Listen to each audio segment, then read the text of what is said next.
સ્પીચને જોરદાર તાળીઓથી વધાવીએ. ખૂબ જ સરસ તમે વાત કરી કે આપણે જો ભેગા રહેશું, બાળકોને કંઈક ને કંઈક વિશેષ માહિતી આપીએ, આપણા સંતાનોનો વિકાસ થાય, આપણા બાળકોનું ઘડતર થાય એવી માહિતી અને મેસેજ લઈને અહીંથી જઈએ. પ્રમુખશ્રીએ આપણને કીધું કે આવતા વર્ષનો પ્રોગ્રામ આપણે પાર્ટી પ્લોટમાં રાખવો છે, તો આપણે એમને બાહેંધરી આપીએ, તમે આયોજન તો કરો, તમે આયોજન તો કરો, અમે હાજર જ છીએ, હાજર રહો ને ભાઈઓ બહેનો, અને છે એનાથી ડબલ સંખ્યા થશે. તમે એકવાર આગળ તો વધો. ખૂબ ખૂબ આભાર મનસુખભાઈ.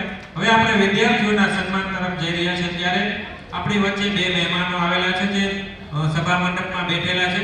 નવી બેનની ગામ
દીક્ષિત રાજેશભાઈ એમનો રાખી દે. દીક્ષિત નો આપી દે. બોર્ડ દેખાય 99% સાથે 12 કોમર્સમાં નંબર મેળવે છે. આવતા તાલીમ સંસ્થાની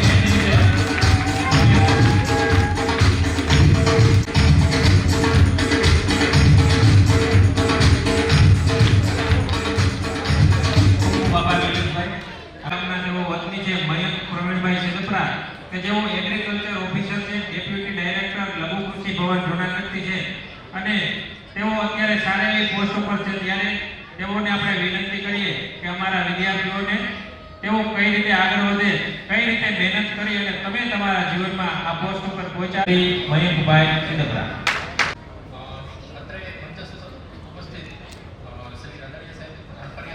સર્વે પરિવારજનો અને બધા મિત્રોને મારા વંદન, નમસ્કાર. હવે ખેડૂતના દીકરાને ખેતી અધિકારી તરીકે પહોંચવા માટે આમ તો બહુ ઝાઝી તૈયારીની જરૂર ના પડે, કેમ કે નાનપણથી જ આપણા ઘડતરની શરૂઆત થઈ ગઈ હોય. આપણે જ્યારે જન્મીએ, ખેડૂત પરિવારમાં આપણો જન્મ થયો એટલે વાડીએ જવાનું, કામકાજ કરવાનું, એ બધું આપણને શીખવાડ્યું જોઈએ. પણ જ્યારે નાના હતા અને 7મા ધોરણ સુધી ગામડે અભ્યાસ કરતા, ત્યારે પપ્પા ખેતરે લઈ જતા અને એવું કહેતા કે તમે વાડી આવો તો તમને ખબર પડે કે આ કેટલા પરસેવે પાકે છે. એટલે ખેતી વિશે જ્ઞાન, ખેતીની સમજ એ તો નાનપણથી થઈ હતી, પણ ખેતી ક્ષેત્રમાં શું કામ આગળ વધવું? આ બીજ ડોક્ટર ડીડી સભાયા સાહેબ કરીને અમારા બાયોલોજીના ટીચર હતા, કે એને આ બીજ અમારા મનમાં રોપ્યું કે છોકરાઓ, ડોક્ટરની જરૂરિયાત કદાચ વર્ષમાં 2 વાર, 5 વાર, 7 વાર મળશે, પણ અન્નની જરૂરિયાત તો આપણે 3 ટાઈમ મળશે. અને અન્ન પકવે છે કોણ? તો કે ખેડૂત. અને ખેડૂત પકવે છે તો ખેડૂતને ઉપયોગી તમે કેવી રીતે થઈ શકો? કાં ખેતી કરીને, અથવા તો કોઈ વૈજ્ઞાનિક સંશોધનો કરીને, અથવા તો ખેતી ક્ષેત્રે કોઈ સારા કાર્યો કરીને તમે થઈ શકો. તો તમારે ખેતી અધિકારી બનવું જોઈએ, તમારે ખેતી નિષ્ણાત બનવું જોઈએ, કૃષિ વૈજ્ઞાનિક બનવું જોઈએ, અને ખેતી વિષયક કંઈક કામ કરશો. તો જ્યારે ભારત આઝાદ થયો હતો ત્યારે આપણે ફૂડ ડિફિશિયન્સીમાં હતા અને અત્યારે આપણે સફિશિયન્સીમાં આવી ગયા છીએ, એક્સપોર્ટ કરીએ છીએ. તો આપણી જે ખેતીની જે પરિસ્થિતિ છે એને ઇઝરાયલથી પણ શ્રેષ્ઠ આપણે શું કામ ના કરી શકીએ? આવી રીતની આપણે વાતો કરતા સભાયા છે. એટલે ધીમે ધીમે એના પ્રત્યે એક લાગણી અને એક જે વિચાર છે એ રોપાણો.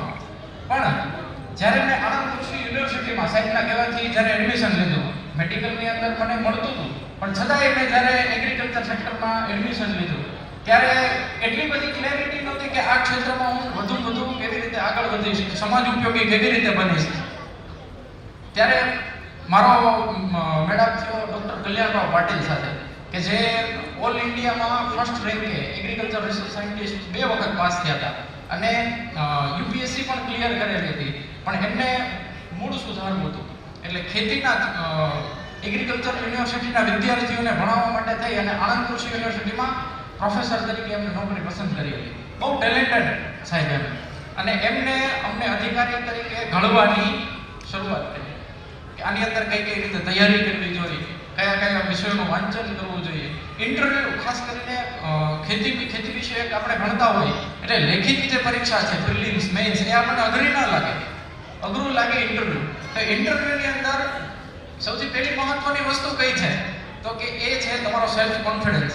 કોન્ફિડન્સ ક્યારે ડેવલપ થાય કે તમારી અંદર જે ઇન્ફોર્મેશન છે એને તમને નોલેજમાં કન્વર્ટ કરતા આવડતી હોય તો એ કેવી રીતે થાય? તો સાહેબ અમને શીખવાડતા કે તમે અહીંયાથી જે કંઈ ભણો છો કે તમે જ્યારે તમારા ગામડે જાઓ, કોઈ પણ ખેતરની મુલાકાતે જાઓ, તો તમારે ખેડૂત પાસે જવાનું, એના પ્રશ્નો સાંભળવાના અને તમારા લેવલે અથવા તો તમને ન ખબર પડતી હોય તો અમને પૂછીને પણ એના પ્રેક્ટિકલ સોલ્યુશનો લઈ આવવાના. ધીમે ધીમે આવી શરૂઆત થઈ અને 6 વર્ષ સુધી હું ભણ્યો. ત્યારે ક્યારેય પણ ગામડે આવું સગાવાલા સંબંધી કે પછી કોઈ અજાણ વ્યક્તિનો ફોન આવે તો એને આપણે એ જે પ્રશ્ન છે એ પ્રશ્ન નહીં પણ આપણું લર્નિંગ છે એવી રીતે લેતા અને એવી રીતે ધીમે ધીમે શીખતા ગયા. અને 2019ની અંદર ખેતી અધિકારીની પરીક્ષા પ્રથમ વખત આવી. પહેલી અટેમ્પ્ટ આપ્યો અને સંજોગ પ્રસાદ માસ્ટર્સનું સંશોધન ને બધું શરૂ હતું એટલે જોઈ એટલી મહેનત ના થઈ, થોડાક ઓછા માર્ક આવ્યા પણ હિંમત ના હાર્યો. કેમ કે હજી એક વસ્તુ મારા હાથમાં હતી, ઇન્ટરવ્યુ.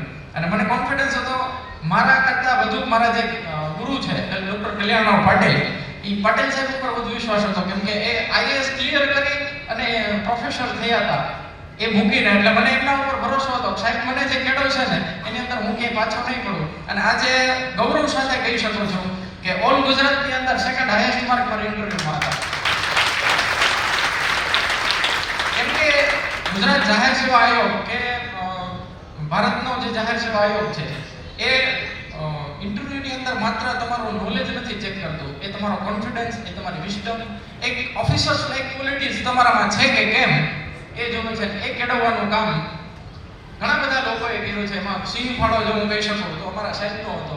તો તમે જ્યારે કંઈ પણ જે બાળકો બેઠા છે, વાલીઓ બેઠા છે જે પોતાના બાળકોને જાહેર ક્ષેત્રની અંદર કે બિઝનેસની અંદર જે મોટા કરવા માંગે છે તો એને સલાહ તો ના આપી શકું પણ એક સૂચન જરૂર કરી શકું કે તમારા બાળકનું મિત્ર સર્કલ અને એના જે ગુરુ છે ને એની પસંદગીમાં તમે મદદરૂપ થજો.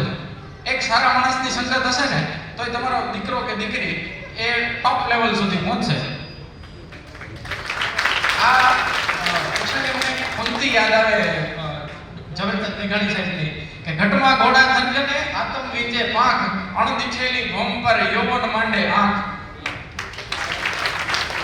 કે આપણા દરેક નાના બાળકથી માંડીને મોટા યુવાન સુધીમાં એક તરવરાટ થનગનાટ છે પણ એ થનગનાટ જો સાચા રસ્તે વળે તો એ અણદીઠેલી ભોમ એટલે કે જે ક્ષેત્રની અંદર આપણે પગ નથી મૂકી શક્યા, જે રાજકીય ક્ષેત્રની અંદર જે તે વખતે વિઠ્ઠલ બાપાને એ ખેતીમાંથી જ્યારે એ લેવલે ગયા છે, ગોવિંદ બાપાને બધા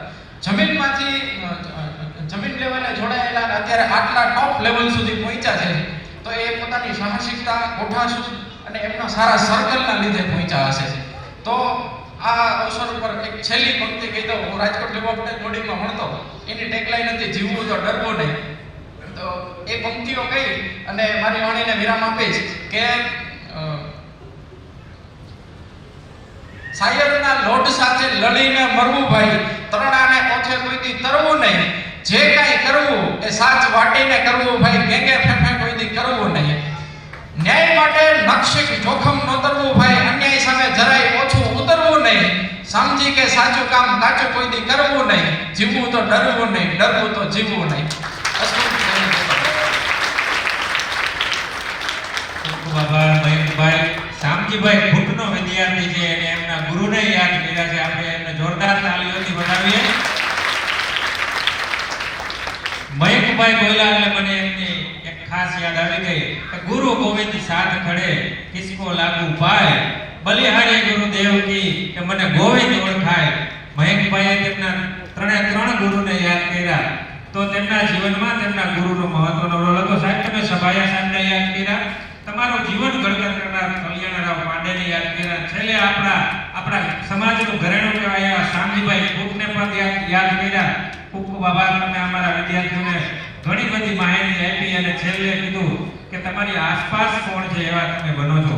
મિત્રો, તમે ખાસ યાદ રાખજો, આપણા બાળકોને એ જ શીખવજો કે તેમની આસપાસ કોણ છે તેવા આપણા બાળકો બનશે. એ પ્રમાણે એના વિચાર આગળ જશે અને તે લોકો એમના જીવનમાં કંઈક ને કંઈક બની શકશે. ને તરણાની વચ્ચે કદી ન રહેવું તો હિમાલયની સાથે રહેવું, એ તમે ખાસ અમને અમારા બાળકોને પ્રેરિત કર્યા, આપણા બાળકોને પ્રેરિત કર્યા. ખૂબ ખૂબ આભાર. કાર્યક્રમમાં આપણે આગળ જઈ રહ્યા છીએ ત્યારે એક વિદ્યાર્થી, નાના એવો વિદ્યાર્થી પરફોર્મન્સ લઈને આવે છે. HKG નો છે પણ ખૂબ જ મોટા એમનો અવાજ છે, ગજુ છે. અને સૌથી પહેલા એમને નામ નોંધાવેલું હતું કે મારું નામ લખાવો, પરફોર્મન્સ આપવા આવીશ. તો હું રાજ રાહુલભાઈ સિદ્ધપરાને વિનંતી કરું કે કંઈક વિશેષ પરફોર્મન્સ લઈને આવે છે. રાજ રાહુલભાઈ સિદ્ધપરા. જોરદાર તાળીઓથી આ નાના બાળકને વધાવીએ. મોટેરા પણ એ સ્ટેજ ઉપર હાથમાં માઇક લઈને ધ્રુજી જાય છે ત્યારે આવા બાળકની હિંમત તો જુઓ. Yes Raj. India is my country. All Indians are my brothers and sisters.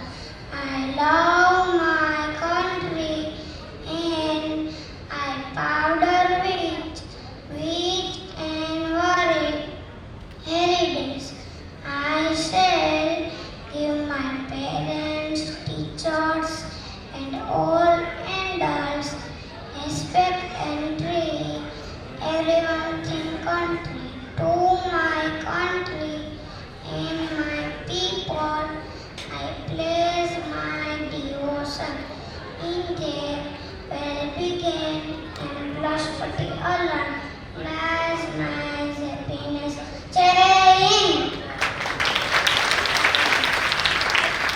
જય હિન્દ. ખૂબ જ સરસ પરફોર્મન્સ રાજે આપ્યું. એકવાર ફરીવાર એમને આપણે તાલીઓથી બતાવીએ.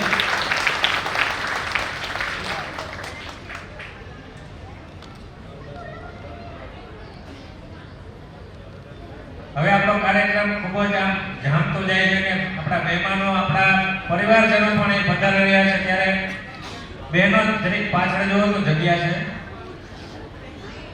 હવે શું કરવું છે? થોડા તરીકે કોવિડના સમયમાં તેમને ફરજ બજાવેલી છે. આપણે તેમને જોરદાર તાળીઓથી વધાવીએ. તો એવા ડોક્ટર છે ડોક્ટર કાજલબેન રસિકભાઈ. તો ડોક્ટર કાજલ રસિકભાઈ આગળ મંચ ઉપર આવશે અને તેમને આપણે વિશેષ સન્માન કરીએ. તો કાજલને આપણે મેડલ આપી અને પુરસ્કારિત કરીએ. તો આપણે કાજલબેનની આ સેવાને નોંધ લઈએ છીએ. ઘણા બધા ડોક્ટરો ઘરે પહોંચી ગયા હતા, કંઈક સેવા નહોતા કરતા, પણ કાજલ તેમની ફરજમાં પૂરેપૂરી નિષ્ઠાથી તેમની ફરજ બજાવી હતી. એવી આ વિદ્યાર્થીની ડોક્ટર કાજલને આપણે જોરદાર તાળીઓથી વધાવીએ. એ જ રીતે આપણે આગળ જોઈએ તો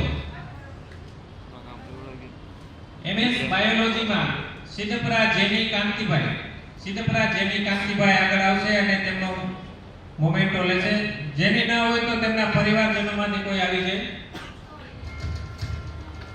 આપણે દરેક વિદ્યાર્થીને તાળીઓથી વધારશું. આપણે તાળીઓ ભરતી જોઈએ.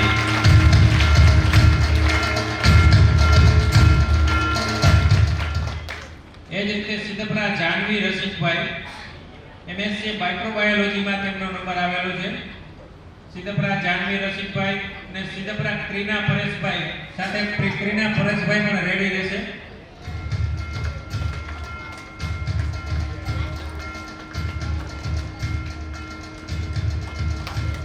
જોરદાર તાળીઓથી વધાવીએ જાનવીને.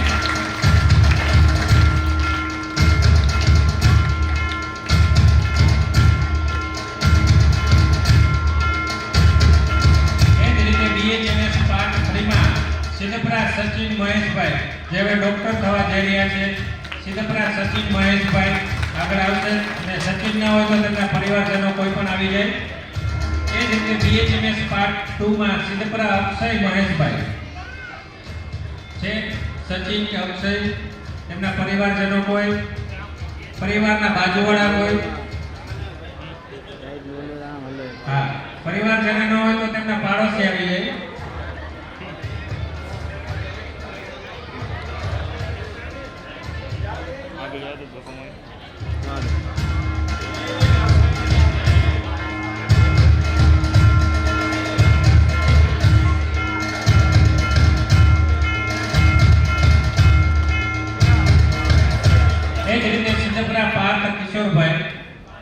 બીટેક સિવિલ એન્જિનિયરિંગ તેઓએ કરેલું છે પાર્થ કિશોરભાઈ. સિદ્ધપુરા પ્રણવ મુકેશભાઈ એ પણ તૈયાર છે. બીટેક સિવિલ એન્જિનિયરિંગમાં તેઓ સેકન્ડ સેમેસ્ટરમાં રનિંગ છે.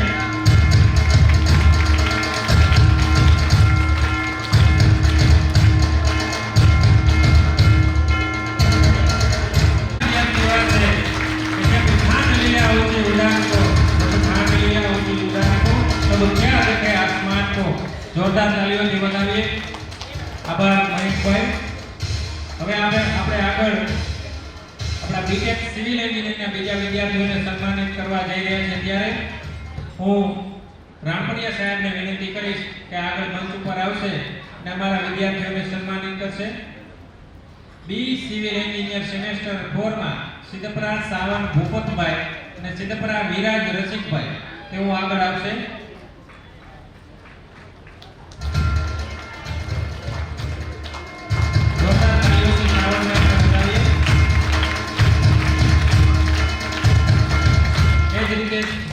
વિરાજ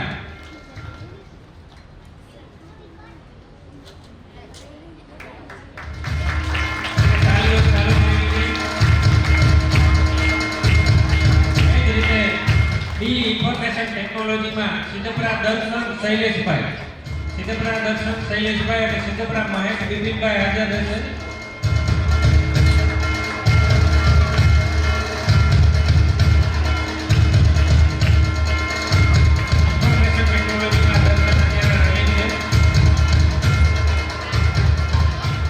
સિદ્ધપુરા મહેશ બિપિનભાઈ બી કેમિકલ એન્જિનિયરિંગમાં તેઓ રનિંગ છે. જોરદાર તાલીઓથી વધાવીએ આપણે. એ જ રીતે સિદ્ધપુરા જીત કાંતિભાઈ બીટેક ઇન્ફોર્મેશન ટેકનોલોજીમાં તેઓ રનિંગ છે.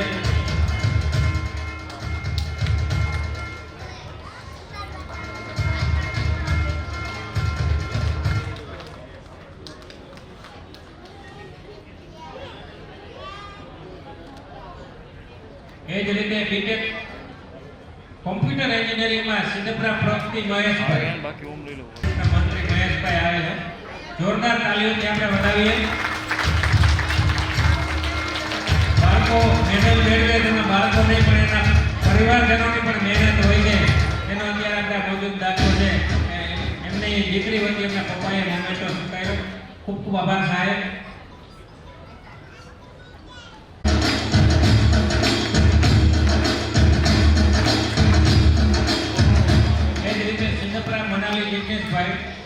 સિદ્ધપુરા પાર્થ વિપુલભાઈ બીસીએમાં જેઓ સેમેસ્ટર 4 માં રનિંગ છે. સિદ્ધપુરા મનાલી સિદ્ધપુરા પાર્થ વિપુલભાઈ ઝડપથી આવી જજો. આપણે કાર્યક્રમમાં ઘણી બધી હજી રૂપરેખા બાકી છે, કાર્યક્રમો બાકી છે, તો દરેક વિદ્યાર્થી જેવું નામ બોલાય એ પ્રમાણે રેડી રહે. સિદ્ધપુરા મનાલીને આપણે જોરદાર તાલીઓથી વધાવીએ.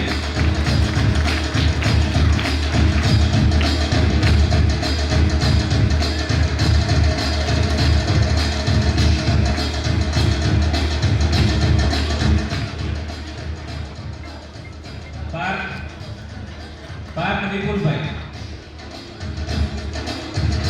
એ જ રીતે બીએડ સેમેસ્ટર 1 માં સિદ્ધપુરા ધારા નટવરભાઈ સિદ્ધપુરા ધારા રાજેશભાઈ, સિદ્ધપુરા પ્રિયંક સુરેશભાઈ. આટલા વિદ્યાર્થીઓ રેડી રહે. સિદ્ધપુરા ધારાના પરિવારજનો આવે છે, તેમને આપણે જોરદાર તાલીઓથી વધાવીએ. એ જ રીતે એલએલબીમાં સિદ્ધપુરા ધારા રાજેશભાઈ.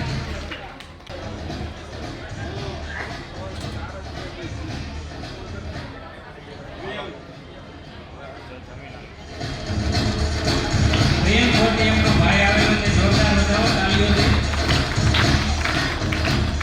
બીબીએ સેમેસ્ટર 1 માં સિદ્ધપુરા મયંકી રાજેશભાઈ, સિદ્ધપુરા મીત જયંતિભાઈ અને સિદ્ધપુરા રોસાટી સંજયભાઈ. આ ત્રણ વિદ્યાર્થીઓ તૈયાર રહીને આગળ આવી જાય.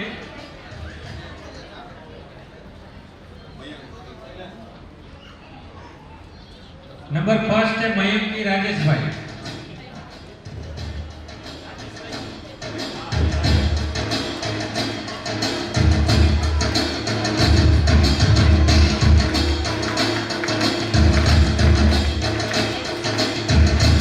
જયંતિભાઈ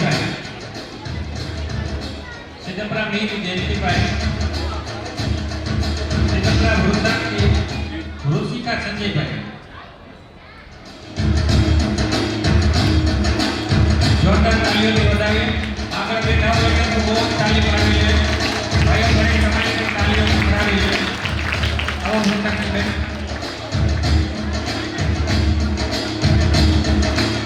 એ જ રીતે કોમર્સ સેમેસ્ટર 4 માં સિદ્ધપરાજ શિવાંગી છગનભાઈ. સિદ્ધપરાજ શિવાંગી છગનભાઈ. સાથે તૈયાર રહે. નીટમાં જેઓને નંબર મેળવેલો તે સિદ્ધપરાજ દિશાંગી ભરતભાઈ. સિદ્ધપરાજ દિશાંગી ભરતભાઈ. જોરદાર તાળીઓ ત્યાં બધા કોલેજના વિદ્યાર્થીઓને સન્માનીય. સિદ્ધપરાજ દિશાંગી ભરતભાઈ. તેમના પરિવારજનો આવેલા છે.